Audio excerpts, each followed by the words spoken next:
All right, welcome back. An event at the Commonwealth Sanctuary is one part speed dating and one part comedy show. Yeah, and here to talk about Unhinged Speed Dating are comedians Hillary Boston and June Dempsey. Ladies, thanks for being here. Yeah, thanks for having us. So I was asking you during the commercial break, is this sort of your thing? Did you create this idea? And you did. Tell me where the concept comes from. Yeah, well, we didn't create speed dating, but we saw, I saw that there is another speed dating happening. Okay. And it was kind of like it was a Christian speed dating. Okay. And I'm personally am not Christian. Okay. I'm not Christian. That didn't appeal to me. So you needed something else. Yeah, I wanted to be like, how can I make this appeal to weirdos like me and Hillary? Yeah. But how did the idea of doing the speed dating and turning it into something that you do in front of audiences come about? Because I've seen speed dating done before, but I've never seen it as something that you do in front of an audience. Does that, do you think, intimidate maybe some people, or does it brings out the people who want to do that kind of thing, I guess? Yeah. Well, I think that it helps with the jitteriness of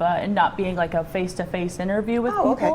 It kind of gives them a little more to look at than it just be the other person and asking them what's your favorite color. There's other things happening, like you get to make a balloon animal for the person in front of you, or we come up with different funny questions to help move it along and it not be.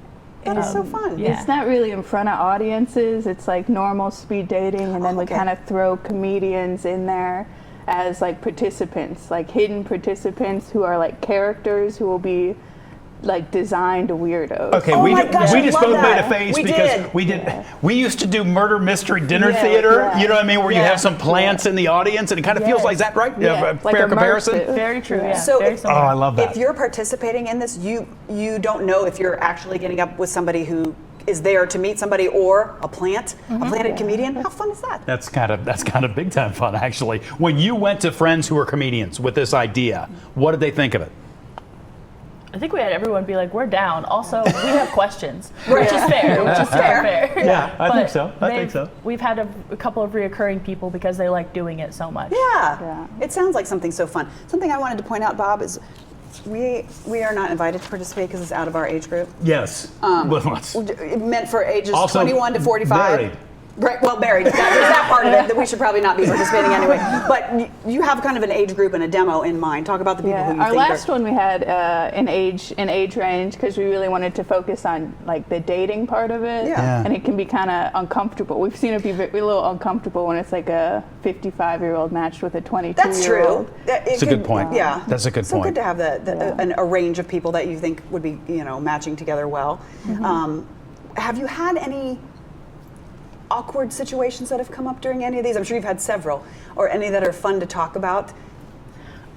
We haven't had like super awkward things where we try to be hyper vigilant to make sure that we're seeing what's happening, and if anybody is uncomfortable, we approach them and we ask them if they are having a good time, or if there's anything we can do to make them feel more comfortable. I think the hardest part is getting out and sitting down and saying, I want to talk to somebody face to face, especially in a world after COVID and a world of dating apps.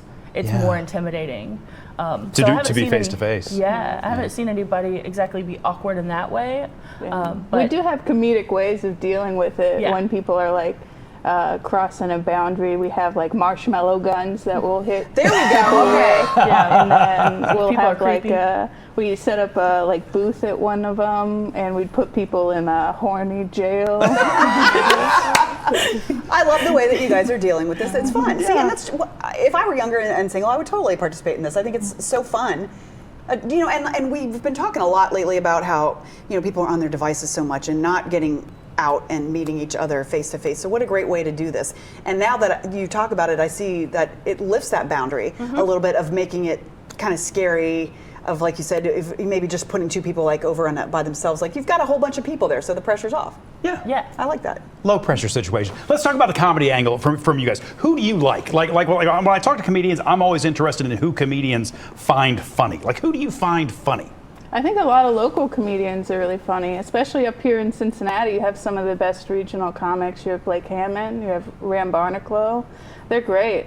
And then, you know, you're getting a lot of great people coming through Commonwealth, some really great people. Josh Gondelman is coming through this weekend. Yeah. He's very funny, you know, very low-key and NPR kind of vibe. Well, talk to me about the Commonwealth, because we were talking about that in the commercial break too, how important it is, not just for comedians in the Cincinnati area specifically. You know, you're from Louisville, just regionally, what's it mean to you guys?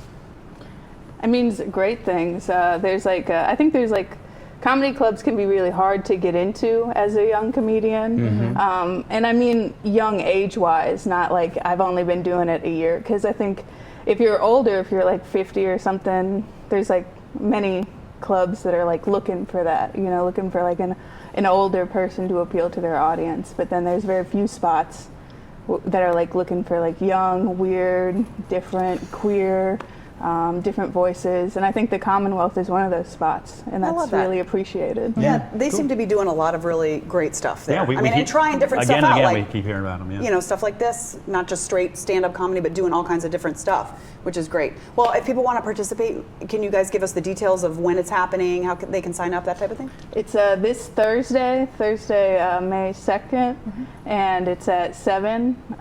It's $15 at the Commonwealth. You can get. We recommend getting tickets beforehand because they come pretty close to selling out. Okay. Yeah. Awesome. We'll get more information up at local12.com. Best of luck. Lacey, thanks for coming in. Thank you. Appreciate it. Thanks for Yeah, having us. appreciate you. Have fun. Sure, you could stop watching now, but let's be honest, you want to see more. So click some of those links, or better yet, go ahead and tap subscribe. That way you'll catch more content from Local 12.